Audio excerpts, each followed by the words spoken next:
And we should be rolling. So, hey, out there in YouTube land, welcome to the Color Animal Inn. My name is Nord, and these fine gentlemen have chosen to join me tonight.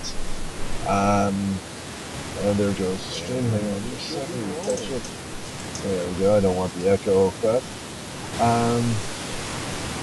So tonight we're going to be spend a little bit of time rolling up some characters, discussing Pathfinder gaming and what have you. Maybe seeing if someone else cares to join us. Those of you with Roll20 accounts are welcome to come on in. We are open for at least the next half hour or so. And then we're going to take our characters into a randomized dungeon and have a little bit of fun. So let's start out by introducing our players, who may or may not have done so already. And this time, let's talk about your characters. And if you don't have one, we'll take some time and get you one later. So, Wildor, you're first up on my list. Tell us a little bit about you and what kind of character you're working on. Okay, I'm Rildor. I'm playing Kyra. She's a cleric of Sarin Ray, I believe. And she survived a raid on her hometown, and that's when she decided to go forth and smite evil. And this is the same character I played last week, for those of you returning. Awesome. Nick, you're next on my list. All right. Name's Nick, obviously. Definitely really new to Pathfinder, but excited to try it out. I'll be playing Xander Gardell, the human fighter. Mercenary by trade. Likes to use big, heavy weapons to cleave down his foes before they even get an attack off. Excellent. Up next is Tyler. Tyler M. How you doing? Doing all right. And wait, did I just lose the? No? No. I don't think so. We're here. Oh, the static just ended. So. Oh. Anyway, wait, sorry. My character is Nella. She is a halfling ranger, and she's basically, she's kind of lived a life of just, like farming, hunting, trading, trapping, all that kind of stuff. And she's just kind of bored with it, and she's just going on and into the city and just looking for greater things at the moment. Very good. And Alex K has just entered the tavern and hasn't had a chance to do much of anything yet. So, Alex, tell us a little bit about yourself, and then let's talk about what kind of character you might be playing tonight. Right. Well, a bit about myself. I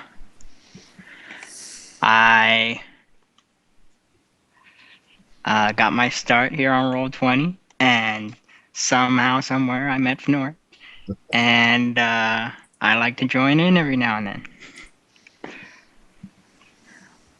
What kind of character I might be playing? Yeah, did you have one that you want to import? Would you like to roll one up as we go, or would you like to use one of these pre-gens? I love pre-gens. Cool. So if you look down, scroll, like right-click and scroll down underneath the tavern here, you'll see a selection of pre-gens that you can use. We're going with level 1 tonight, so you can pick any of those. All right. I haven't ever played. Ooh. What's an oracle? I'll play an oracle. Unfortunately, the oracle I have set up is Anne. She's a level 3. Oh, okay. I don't have a level 1 oracle set up. The rose. Okay, I see. Yeah, yes. sorry. Okay. I guess I'll play that monk there. Yuto the monk. Yes, Yuto. He was someone in our last game who created this character.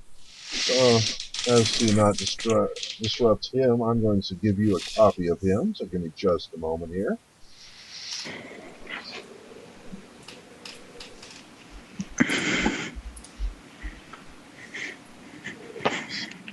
Copy of Yuko. There we go. Call him Alex for now. You can change that as you need. Alex, followed by Alex, check. Save changes. Give it a moment because it's not done yet.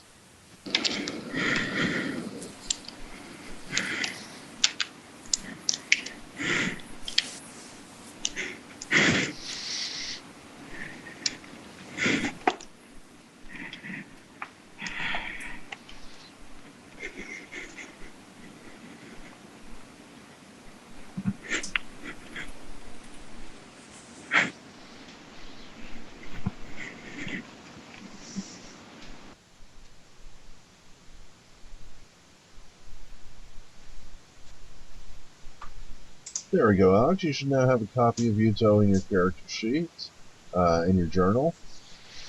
Give me a second to kind of look over and make sure that what he was doing is right. Seems to be.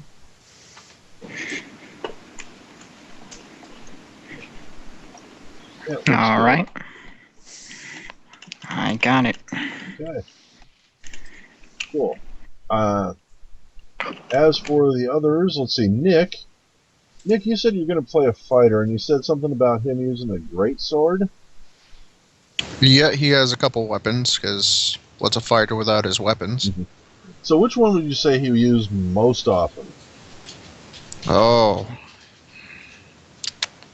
It's probably a toss-up. I'll go with the scythe. A scythe, huh? Let's see if I can find a good scythe token.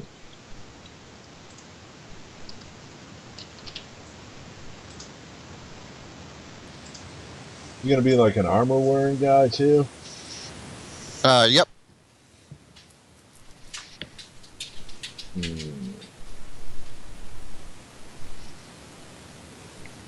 I've got a bunch of actual weapon sights. I'm not seeing a good token. Let's see if I got something in the archives here. Pathfinder people. Mail.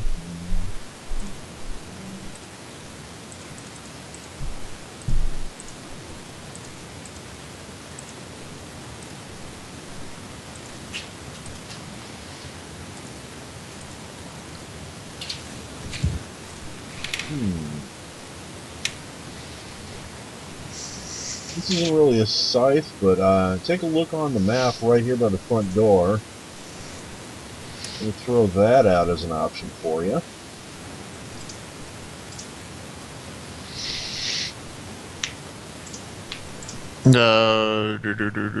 Sorry, look, you talking about the big red guy? Yeah. Well, he's an orc, but that's okay. It'll work. I don't care. It's just a token. Oh yeah, he is an orc, isn't he? That's I saw fine. that in the ponytail. Yeah, Roll20 used to have a really great selection of tokens, but they've become less great over the years, apparently.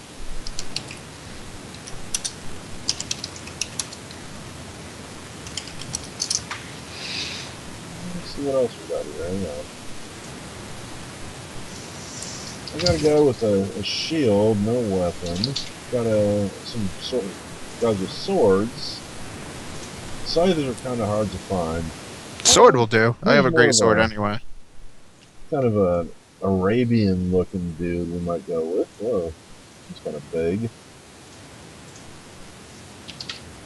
Well, I do have 19 strength. And then we got just your normal, like, dude with a sword here. A second.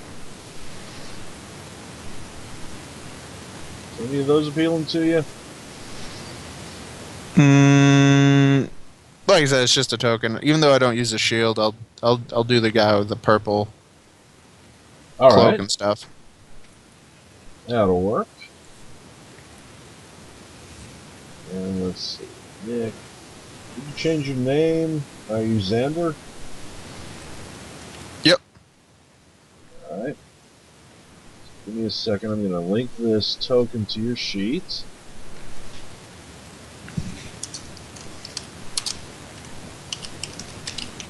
Xander, Hit points up. And you said you were, what race? Human. Human? So let's see. No special vision abilities. Let's see. Dark there.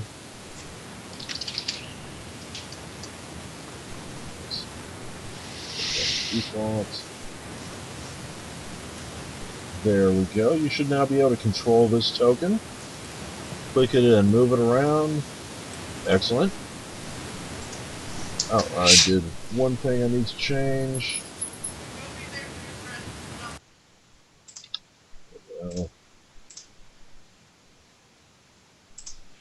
Fix that sheet here.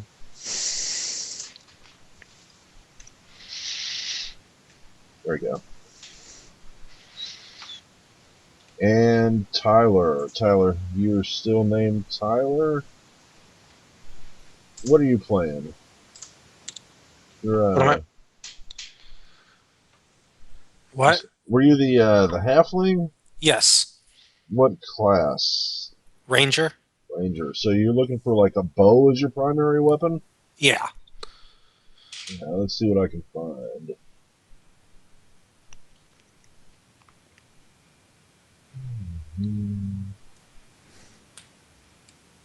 Oh, interesting. Here's one option. Oh, that's why. Never mind. I had character name and player name swapped. Ah. Yeah, that's going to be important. There we go. We'll go over some of the details here in a minute. Let's see what else we can find. Ranger. Don't not look quite so much like a halfling, but we'll keep the bow thing going. It's really more of an elf. That one that's got like the orange on it, it'll work for now. This one It doesn't here? have to be. Yeah, it doesn't have to be perfect. Okay. Yeah. I just like to try to find one people like. Yeah. And let's see. What did you change your name to? Nella? Nella Greenbelt? Yeah, that's it. Got it. Give me a second here.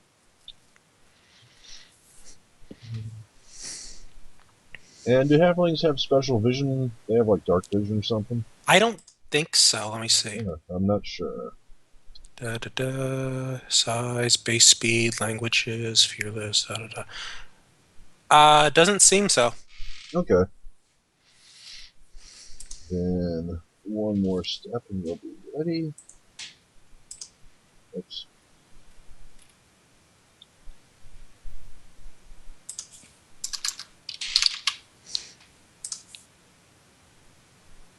There we go. Alright, the next thing I would like each of you to do, Nella, go ahead and make sure you can move your token. Yeah. Yep. Awesome. Alright, so I'd like each of you to either double click on your token or single click and then click on the little gear icon. And under basic, on the bottom right you're going to see two colored boxes called Aura 1 and Aura 2. I would like you to change the color of Aura 1 to match your player color. So Raldor is going to be bright pink, Nick's going to be black, etc. That way it's a lot easier to keep track of who's where. Perfect. Okay, and now at this point, let's see. Alright, for those of you who are still working on your characters, we're going to do the complicatedest part of the sheet. Xander, I'm going to follow on your sheet. Nella, you can kind of follow behind. Mm-hmm. So, I'd like you to go to the Attacks tab, and then scroll down to the complicated section called Attacks. You're going to follow along as I go through this. The important part is that every single entry has to be at least clicked once. It's going to have something in it. So as we go through, you're going to start with weapon number 0. Put in a 0 for enhance.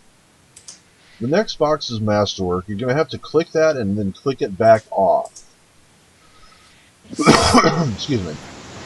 Under name, for the first weapon you have here is going to be whichever weapon you use most often. And as you got here is greatsword is fine. Attack mods is obviously going to be 0. Attack type, if it's a melee or a ranged weapon, be sure you put something in every one of these. The next part is going to be dice, D die, so if it does like 1d8 hit points damage, you can put in 1 dice and 8 die. Damage modifiers, you got to put in a 0 there. Attack and damage modifiers are for if it's like magical weapons that have certain bonuses or something, that's where those would go. You're going to have to click on damage ability. Even if there is none, you would want to click onto something and then come back to none. For a greatsword, obviously, it's going to be strength. It might even be strength and a half. Is it a greatsword a two-hander? We'll look it up later. Yeah, greatsword is a two-hander. I had a quick question on it. It says table, tiny, and large weapon damage. Some of it's kind of like it says damage small, damage medium. Right. How does that small would obviously be for like a halfling, correct? Right, and this is the person using the weapon does that damage, not Okay. that against a small person, but that's... So yeah, as a halfling, you would need to use a small damage table as opposed to the large. Okay, I'm a human. I was just curious if that's what it meant or not. Yeah. So okay, yeah. There's a lot great of question about that, but yes. Yeah, great sword. I did see something about like a two-hander. Sometimes would take strength and a half. Yeah, if you're using it as a two-hander, go ahead and change that from strength to strength and a half. That'll just add some extra damage to you. Okay. Okay, now the next column, or the next row, I always forget, columns go up and down. Crit is going to be the number on which it crits. So for example, if it crits on a 19, you would put a 19 there. If it crits on a 17, you'd put a 17. And then obviously multiplier is going to be how much it does on a crit hit. Range is going to be 5 unless it's a thrown or ranged weapon, obviously. Damage type, you got slashing, which is perfect. Let's see.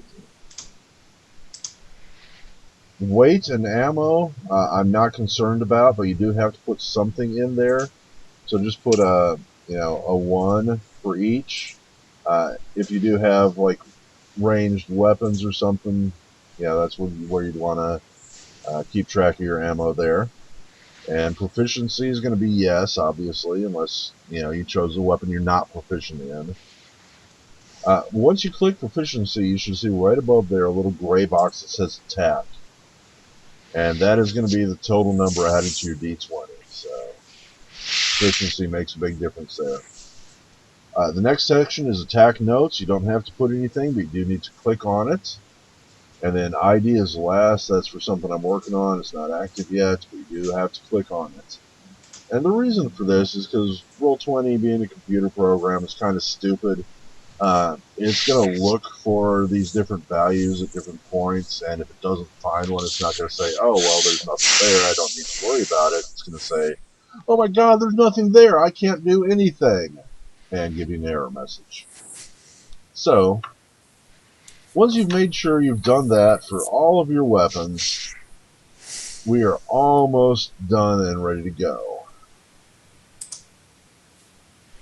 Now, Nick, I'm looking at you here, or Xander,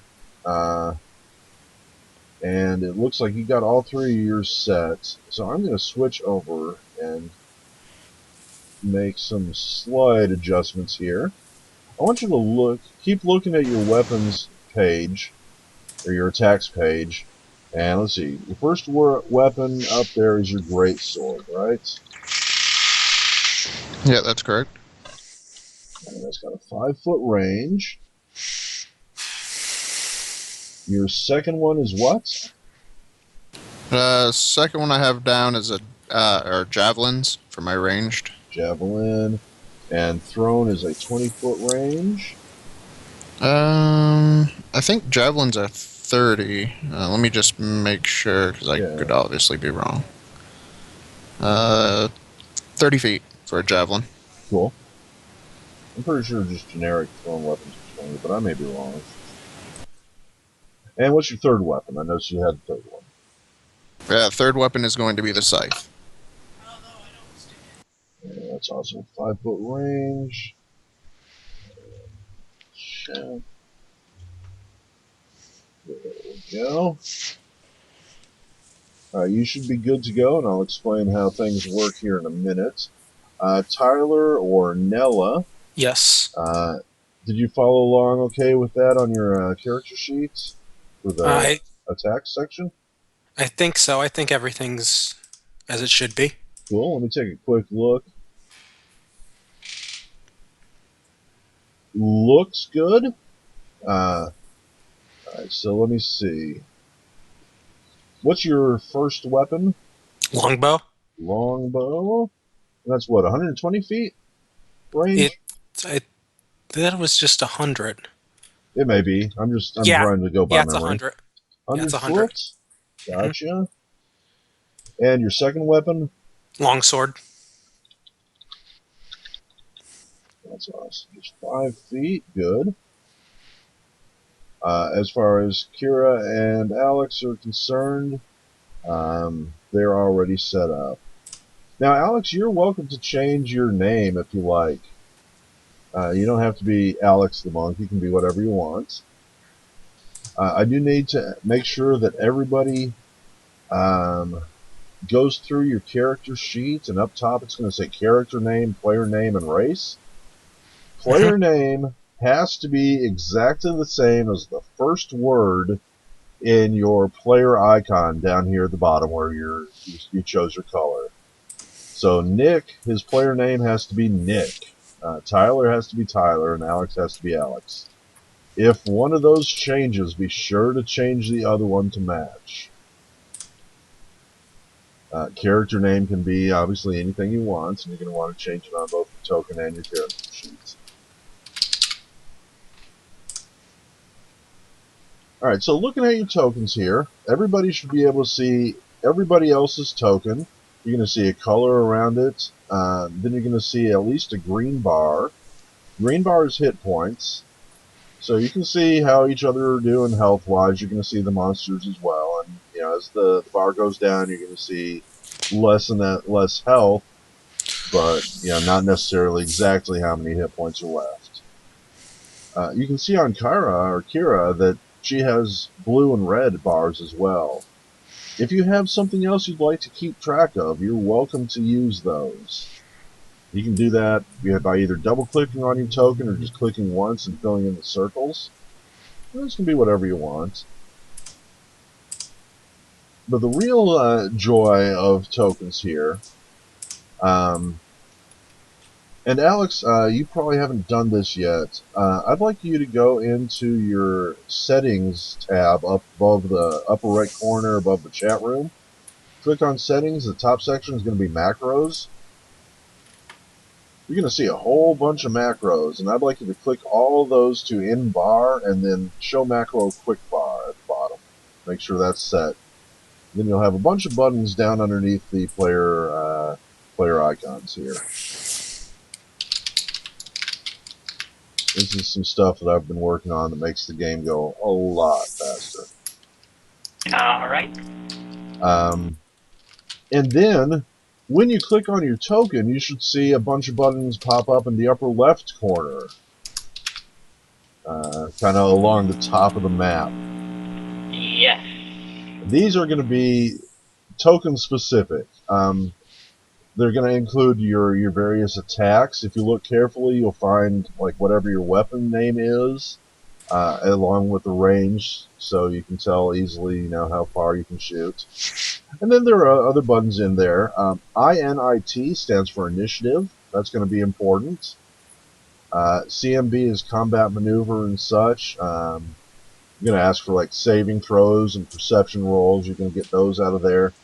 And then there's also buttons for melee and range, just blank. So this is going to be any weapon that you happen to stumble across that we haven't put into your character sheet yet. It'll ask for all kinds of different prompts you can go through. Anytime you use any of these buttons, you're going to want to make sure you select your token first, and then click the button, and then follow the prompt. Looking down at the bottom, if you see Stat Roller, you can actually go ahead and go back into settings and remove that. You won't need it again. The CH and CM, if you'd like to, you can right-click on the buttons. This works for any of the buttons, even the token actions, the ones that popped up on top. You can right-click and change the color on them. I have my CM and CH highlighted. CH is critical hit, so I got that hit on green, and CM is critical miss, so I got that as red. This is anytime you roll a natural 20 or a natural 1 on an attack, you're gonna hit one of these two buttons to see what happens to you. There's also a button called the Insultinator. I've got that highlighted blue. That one's fun. You can just press that if you like and see what it does.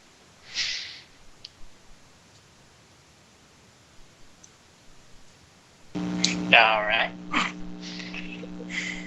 There you go. The rest of the buttons are pretty obvious. There's a help button that'll explain in a little more detail.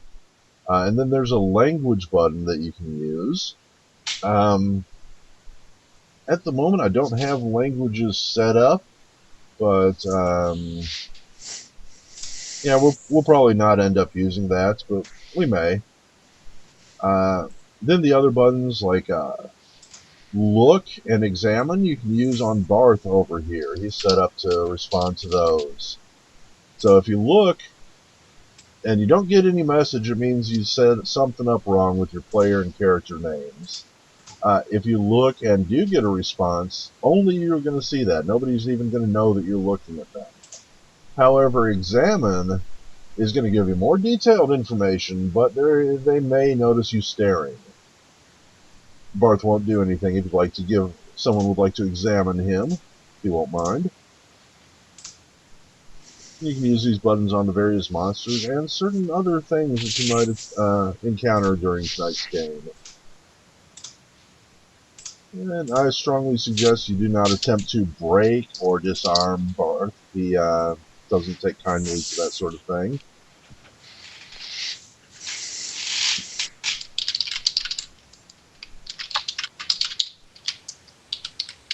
And then if you'd like to see how attacks work, let me bring up, let's bring up Sajan or Sajan, I'm not sure how you pronounce that. And he's a monk, and he says that you can go ahead and try to attack him because you won't hit him anyway. So to make an attack, what you're going to do is you're going to click on your token. The buttons are going to pop up top. You're going to decide which weapon you're going to use. You're going to click that button, and then it's going to ask for a target. So click on Sajan and see what happens. There you go. A bunch of stuff pops up. Some more stuff pops up for me. So you're going to see some of it, and we'll just look at this bottom one here, where Nick, aka Xander, makes an attack. It's a javelin attack, Xander versus Sajan. Range of 30 feet. Range looks good, that's okay. Attack is going to be based on all these crazy numbers, and if you hover over it, you can see some stuff in there. And I see that repeating weapon 1 masterwork has not been filled out properly. So you're going to need to go in and check on that particular weapon, check that repeating masterwork button, and then check it again. Everything else looks okay, I think. I mean, it's hard to tell.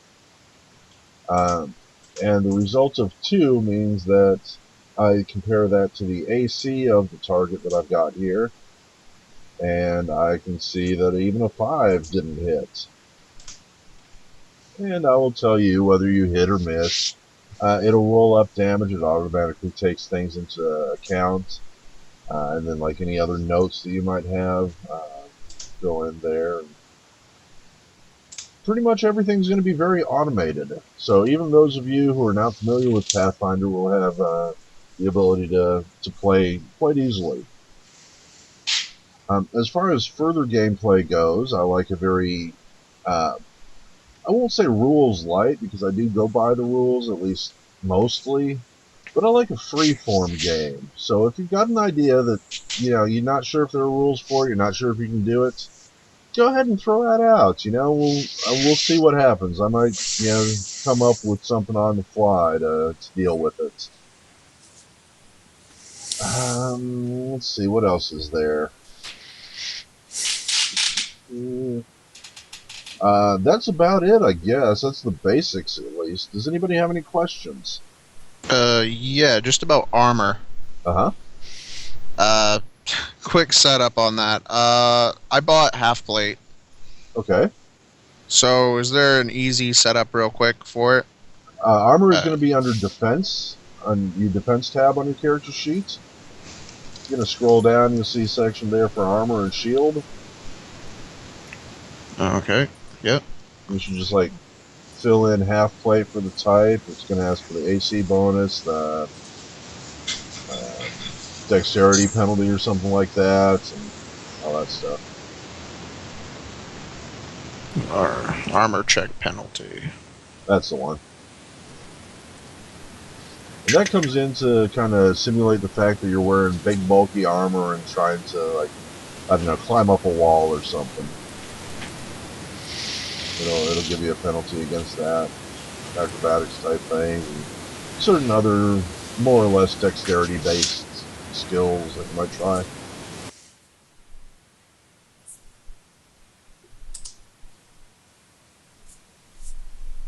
Okay, all set up. Sorry about that. Not at all. It's not a problem. That's why we're here right now, to talk and answer questions. Does anybody else have any questions?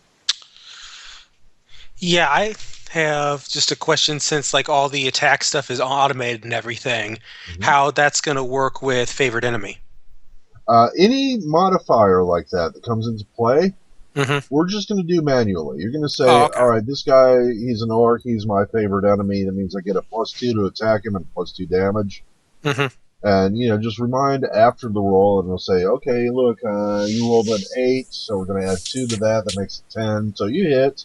You rolled 6 damage. Let's add 2 to that. You did that extra damage, whatever it is. Okay. There are spots for weapon notes, melee notes, and just general attack notes. If you want to put reminders in there, I can't guarantee I'll read them, but it's nice to have them up. Anytime you see the selected repeating come up somewhere, that means that's the section that you need to go and at least fill something in on. And some of the more major ones will give you an error message without even giving you the little blue box. A lot of the common stuff that you're going to be doing is going to be also already token actions. So when you click the token, the buttons up top pop up. Some of the other stuff, some of the skills that you don't use very often, I'm going to make you go into your character sheet to make the roll. Every once in a while, I'll ask you to roll manually. Nice thing about Roll20 is you can roll a dice with any number of sides. You can have a 3-sided die if you want. Try to picture that. What would a 3-sided die look like? But you can roll it here. To do so, you would type /R, which means, slash is an activator, R for roll. And then you would type 1d20, for example, for a 20-sided die.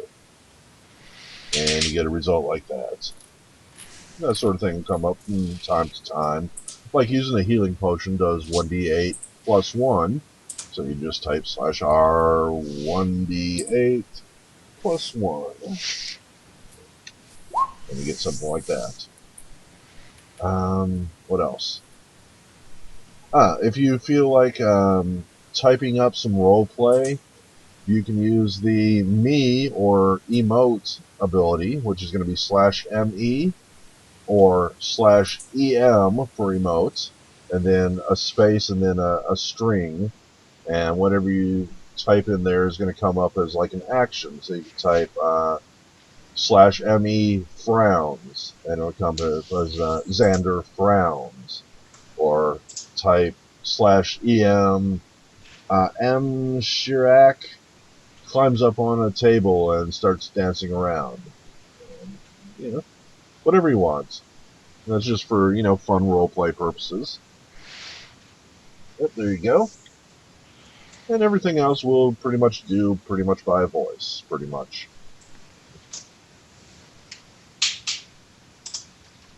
Alright, so I'm going to do a quick peek out into the Roll20 world, see if we got anybody standing outside waiting to try to get into the color animal in here.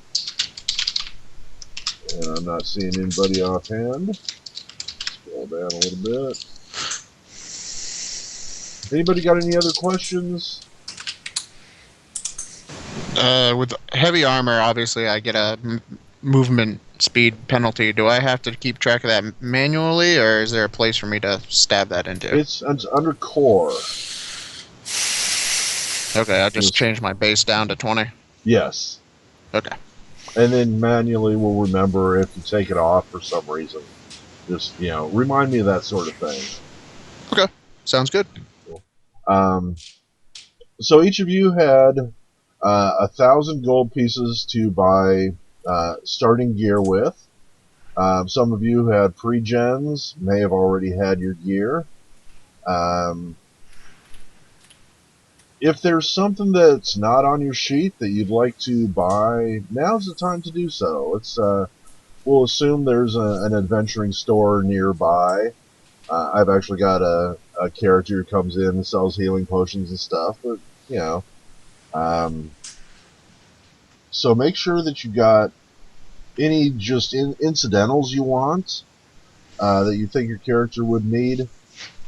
If it's not written down on your sheet, you don't necessarily not have it. What I do is I come up with an idea of how likely I think your character would have such an item based on how you've been playing him. And then I'm going to make you roll like a percentage die and give you a chance to have that item. So if alright, Nella's a ranger, so if she, needs a new bowstring, for example, it doesn't have to be on the sheet. I think it's almost 100% certain that Nella would have a spare bowstring. So I'd say roll a 90 or lower on the D100. But a spatula. Let's say she needs a spatula for whatever reason, I don't care. I don't see Nella, unless she's been talking about, how she likes cooking or something, as being a character likely to have a spatula. So I'd say, okay, roll a 10 or under on the D100 to see if you have a spatula with you. Stuff like rations, for example, we're going by what's on your sheet. You should know enough to have at least, a day's worth of spare rations. Should keep track of your own arrows, your own gold, anything, usable like that. I'm going to play on the honor system. However, I do suggest everybody buys some torches, because torches are going to be a thing in this game. And you can carry up to 6 of them, and I'd like you to keep track of those as they get used. Excuse me. With that being said, and throwing out one more offer of answering any questions anybody might have, we will go ahead and get the game started then. So give me a moment here. I'm going to pause us. We're going to take about a 5-minute break. And then when we come back, we'll go we'll be streaming again, and we'll get into the actual gameplay section of tonight.